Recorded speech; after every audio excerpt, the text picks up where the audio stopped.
Gaming with তালহা, যাকে কিনা তোমরা সবাই হাসি রাজা হিসেবে চিনো, ঠিক এই মানুষটাই রিসেন্টলি কিছুদিন আগে লাইভে এসে কান্না করে ফেলছে।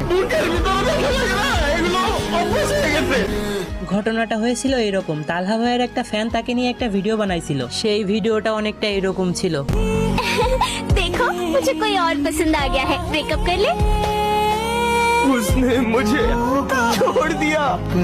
এই ভিডিওটা দেখার পরে কিন্তু তালহা ভাই তার নিজের ইমোশনটাকে আর ধরে রাখতে পারেনি। ঠিক এই জন্যই কিন্তু লাইভ স্ট্রিম চলাকালীন হাজার হাজার অডিয়েন্সের সামনে তালহা ভাই হাউমাউ করে কান্না করে ফেলছিল। তালহা ভাইয়ের এই স্যাড মোমেন্টটা দেখার আগে আমি নিজেও ভাবতাম হয়তো সামান্য কিছু টাকার জন্য তালহা ভাই ফ্রি ফায়ার ছেড়ে পাবজিতে শিফট হয়েছে। এই ভিডিওটা দেখার পর থেকে আমার ধারণাটা পুরোপুরি পাল্টে গেছে। একটা ক্রিয়েটার, আর সে ক্রিয়েটার না, বাংলাদেশের one of the best creator, সে কিন্তু কখনোই লাইভে এসে এভাবে হাউমাউ করে কান্না করবে না, সে কিন্তু নাটক করবে না। আমার তো এটা একদমই মনে হয় না। আর আপনাদের কি মনে হয় অবশ্যই কিন্তু কমেন্ট বক্সে জানিয়ে যাবেন।